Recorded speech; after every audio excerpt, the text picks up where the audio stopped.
Hello, everyone. It's your girl Sequoia Blue. Happy Friday. We are back in here with another episode. We have a special guest today, Kathleen Israel, and she is going to talk about her journey going to, is it Camino, correct? Yes, yes. That's Mhm. so interesting. So, why did you decide to walk the Camino Santiago? Yeah, the Camino Santiago de Compostela. While I was caring for my husband had Parkinson's disease for many years, and when um, I thought we would be riding our bicycle across France when in our old age, because he was an athlete and I was a wannabe athlete. But then when he got sick, I was like, well, I guess that's not going to happen. So while I was caring for him, my girlfriend from high school went on the Camino, and I noticed that she was doing something very special for herself. And so I thought, you know what? I'm going to do that when Ron's done with his disease. So that's what I did. He died Wow. in August of 2018. And by January 2019, I was done with the paperwork. There's lots of paperwork after somebody dies. Hmm. And so anyway, I thought, well, if I'm going to go, I better get ready. So I started watching YouTubes about packing, and reading books about the Camino. And I got myself a guidebook um, that Hmm. made it all possible. And so by the end of March, I was ready to go. And so I flew to Paris and I stayed there for a week so I wouldn't have jet lag when I started. And so I actually did it so that it was like my like the women in my family, they all have done a trip after their husband died. My Wow. grandmothers my grandmothers were widows in their 50s, and I was 69. And Wow. my mother went on a cruise after my dad died, and so I just thought, I guess this is my trip. And it helped you with like grieving, just getting away and seeing new Yeah. surroundings. It was kind of a weird thing because I had cared for Ron for so long, and I did a lot of grieving when he got his disease. I grieved Mm. what I thought our life was going to be like, and in my freedom too, because I had to be his caregiver. Oh, Uh, and so there was grief and relief when he died. So it's kind of mixed grief, kind of maybe even takes longer because it's so good to have time to yourself, and then um, but you still need to grieve. yeah. Yeah. Hmm. And Hmm. how, like, when you were out there, like, what spiritual philosophies or wisdom did you learn from the culture out there? Oh yeah. Um, so I learned one thing I learned was to take care of myself because I got married when I was 20, and even Mm. though I was in charge of, the mom's in charge of the family, right? I never was by myself ever. Went right from my mom's house to my husband's house, and we were both young. He was 22, I was 20. But anyway, I got to take care of myself. If I was sick, I had to go find, some, care. And if I needed food, I had to find that. I needed to find a place to stay. I found out I could count on myself. And Wow. and Did also you? I learned that my time on the Camino was sacred time. And I realized when I got back that the rest of my life was sacred time. It didn't end with the Mm. Camino. Wow.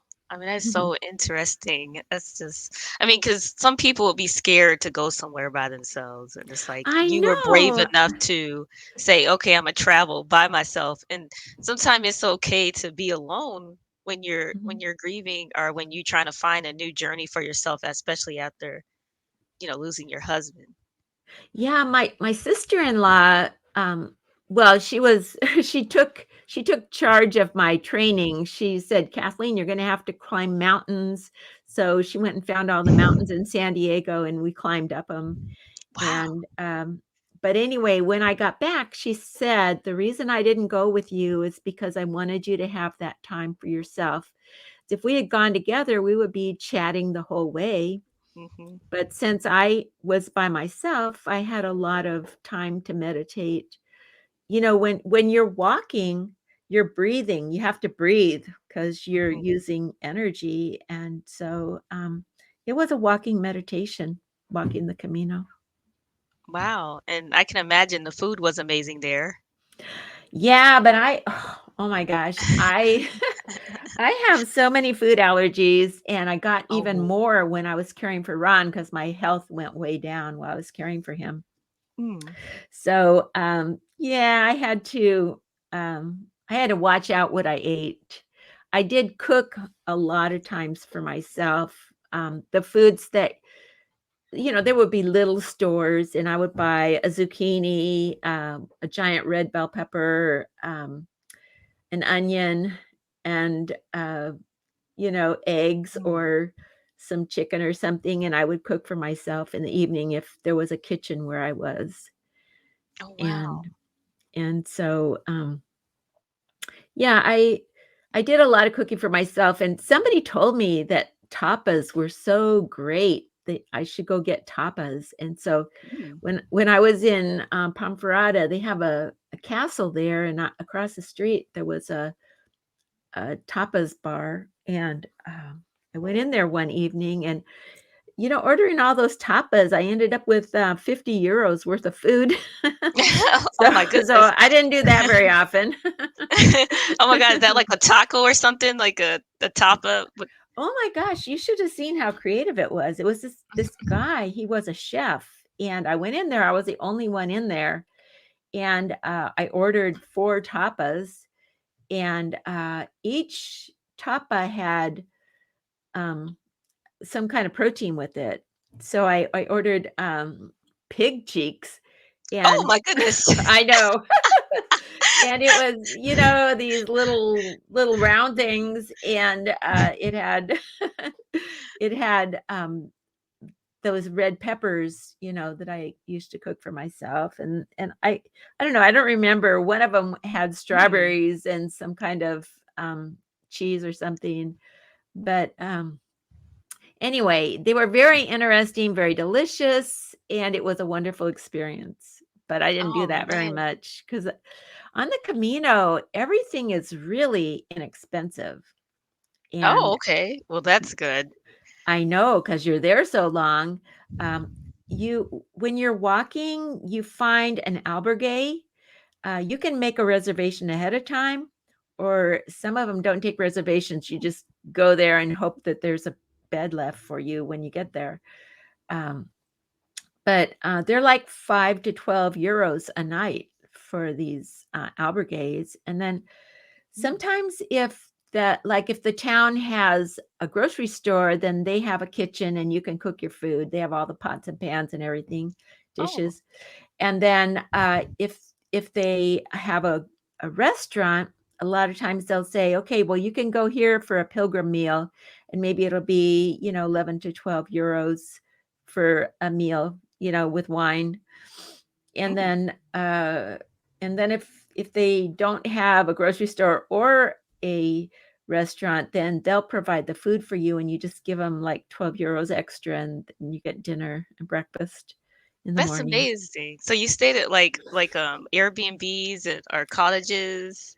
Yeah, but they're called albergues, and like I say, they're very cheap. And you go in there, and it's a giant room with all these bunk beds, Mm. and you grab yourself a bed, and then you check in first, and then you grab a bed. It all depends on what they're doing there. And you go in, and you have to have your passport and your pilgrim passport. The pilgrim passport lets them know you're a pilgrim. So on your Mm. pilgrim passport, everywhere you go, they stamp it and date it, so they can tell that you're a pilgrim because the day before you were somewhere and they stamped it. And so Oh, wow. they know. And so So you give them your passport and they record you for the government, um, and then you give them your pilgrim passport and they stamp it. Some of the stamps were really creative, I mean, really.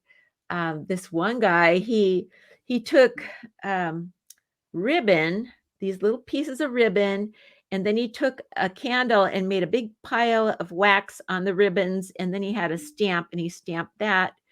And I still have it in my little pilgrim passport, all these Yeah, that's a things. memory. Yeah, yeah. And this other person, they had a stamp and then they took felt pens and colored it in for you. Like it was a tree. And so he drew in the green and then he put oranges on it. And it was very cute, and put the Wow. date and time. And you would get that, how would someone get that, passport? Is it just, you gotta go to a Oh thing yeah. to get it? Um, I think I ordered it online. The first one, I ordered it online, but Hmm, let me see. The second one I actually got, I went twice. I went, did the Camino, um, Camino Santiago, the French way, the hmm. first time. And then the second time I started in Lisbon and walked up through Portugal. And that one I got at the cathedral in Lisbon. You could get the pilgrim passport there. Oh, So I got it that's there. interesting because I'm learning about different passports now, like the Hmm. dual citizenship, the world citizenship, because I'm looking Oh, into those things because I wanna travel too, so it's very it's very interesting, the different oh, types of that is passport. interesting. Oh my gosh. Yeah.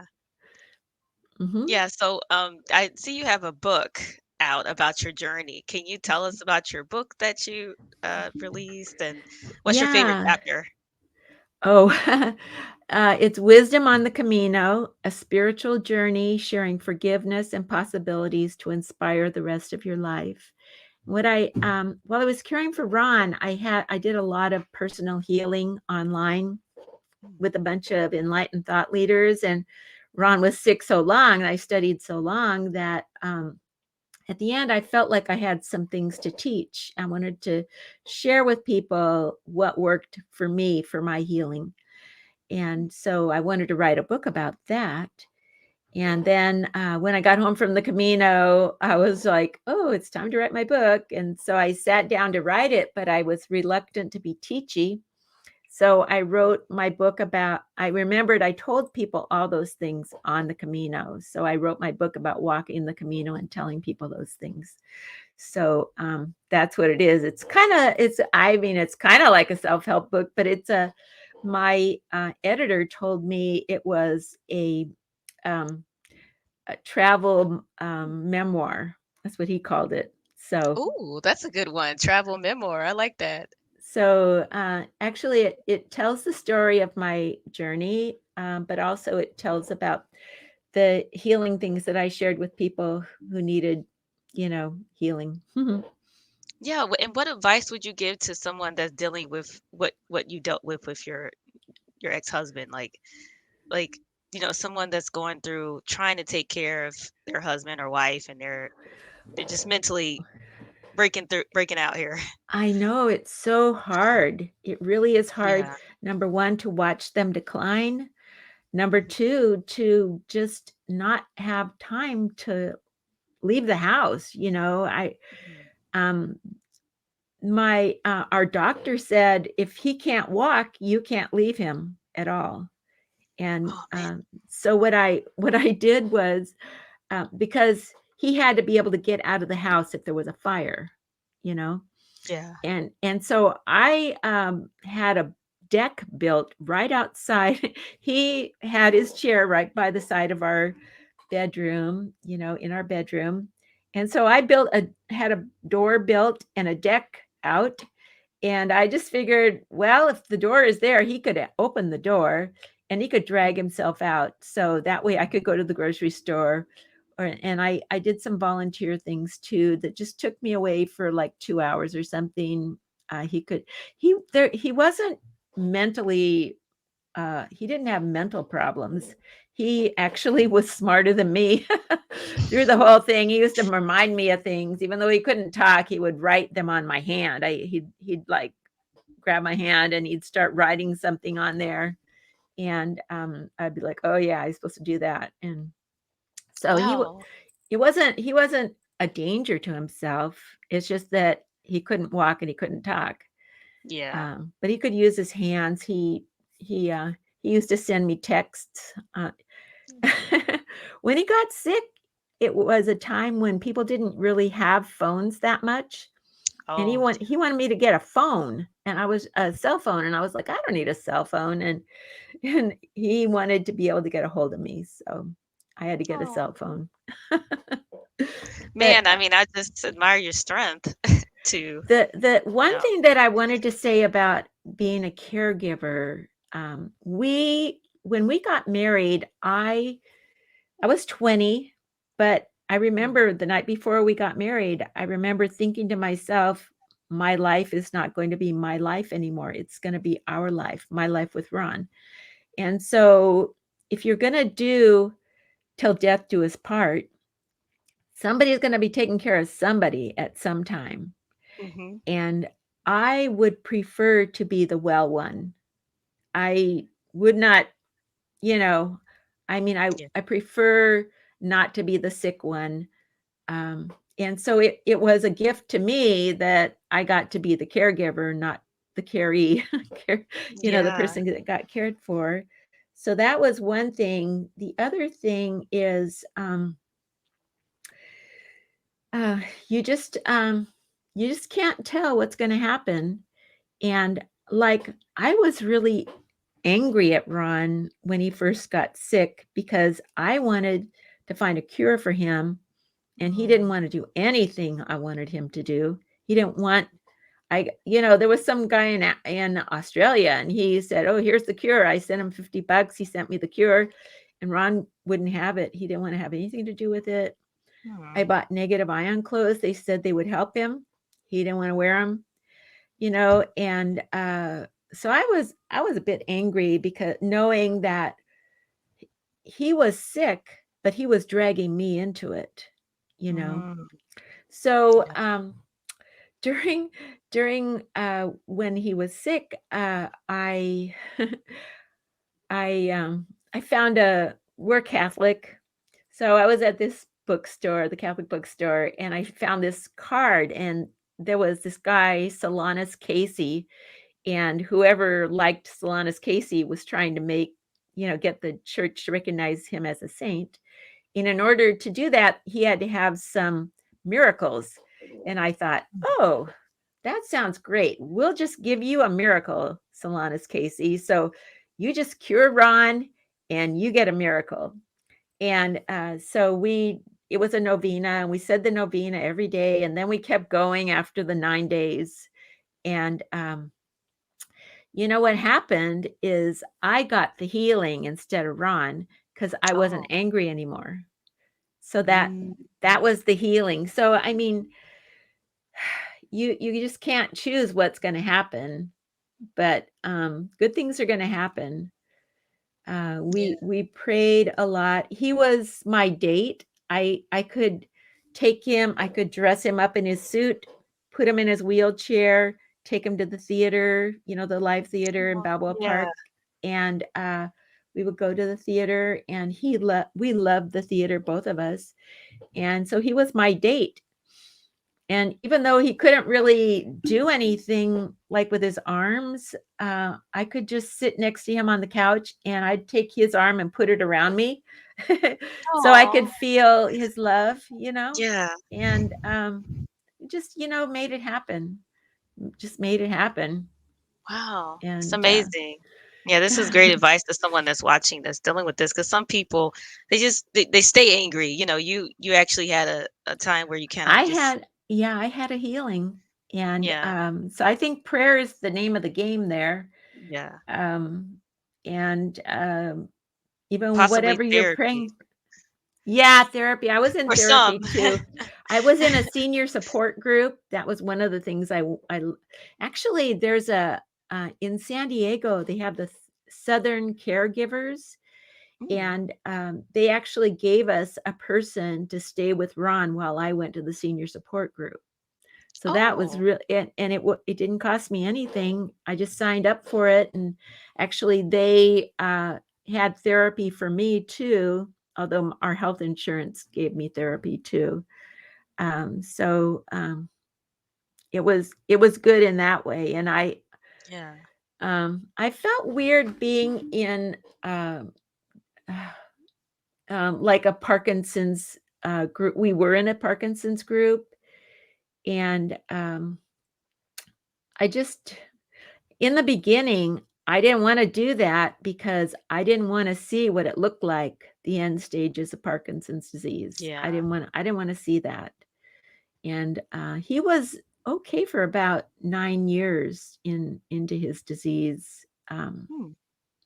And um, and then at when in 2010 he became totally disabled.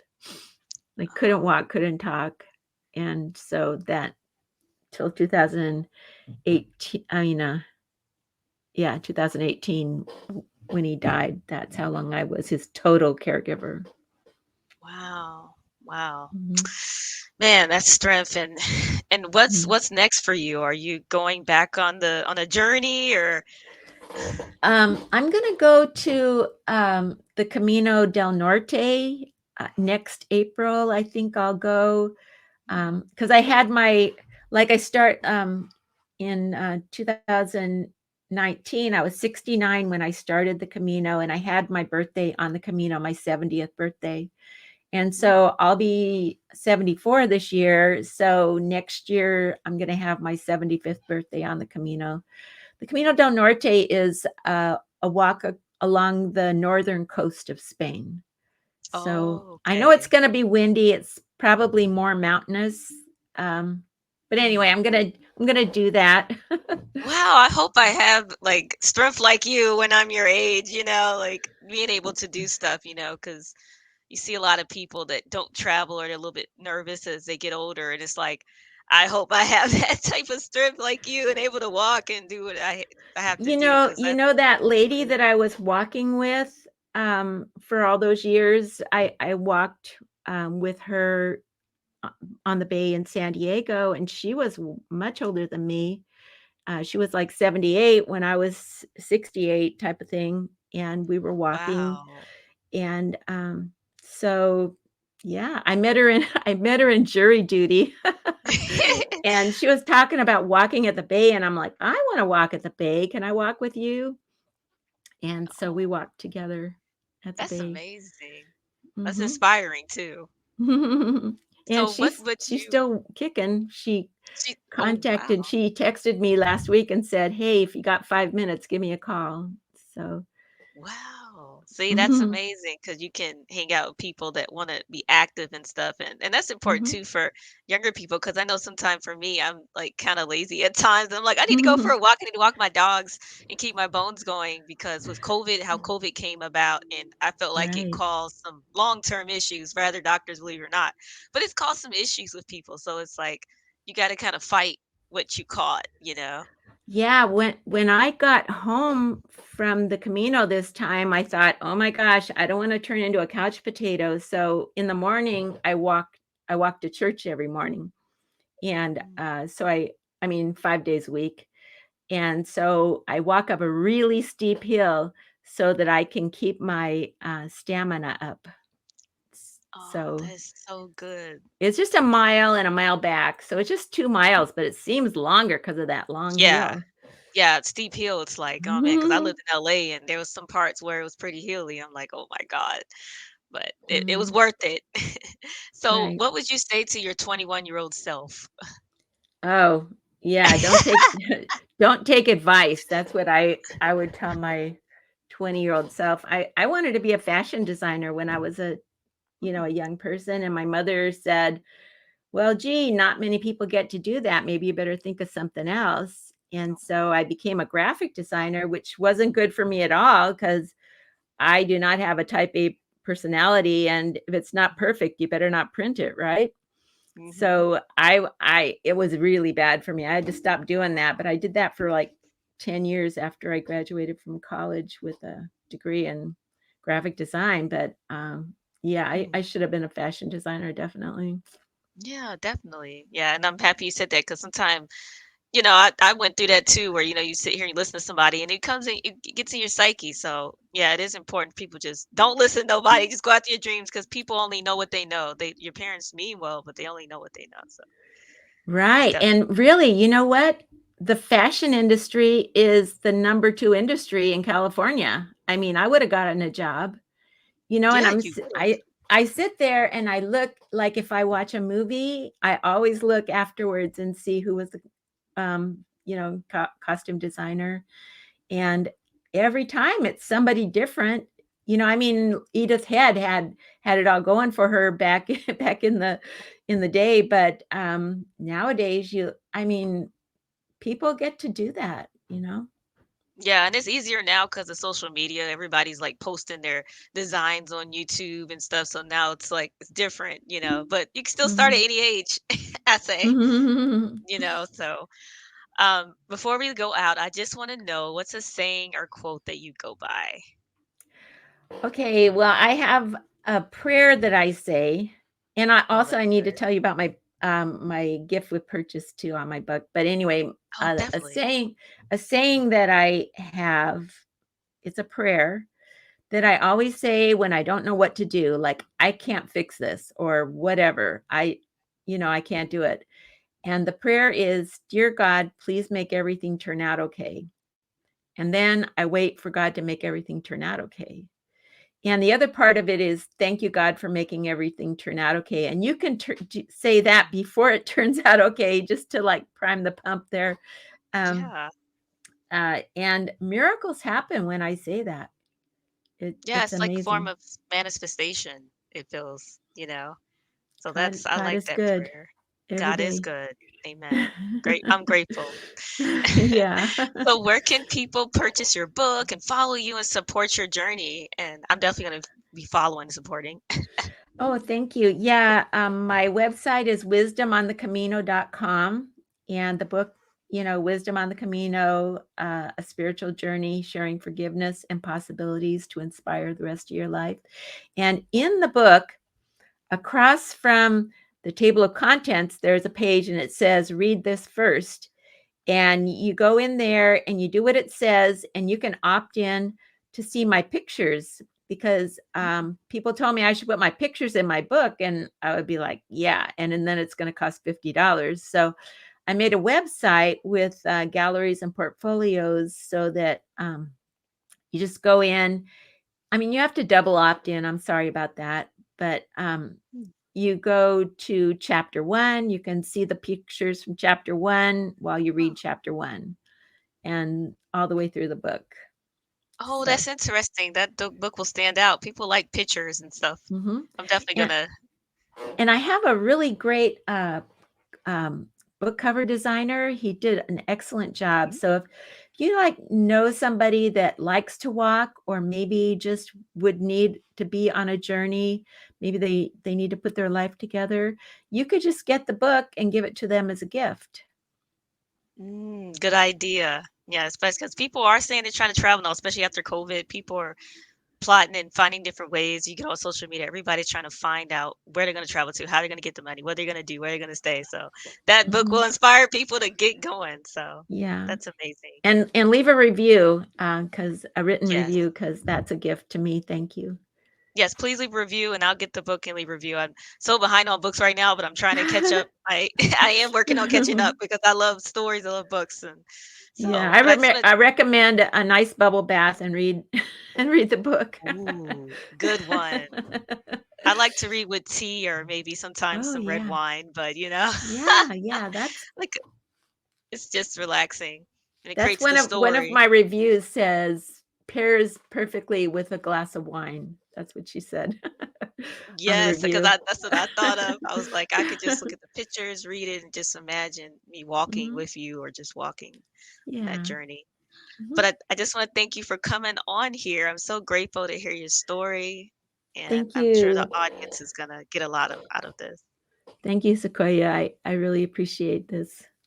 You're welcome. And thanks everyone for watching and supporting and subscribe and share and have a good weekend, everyone.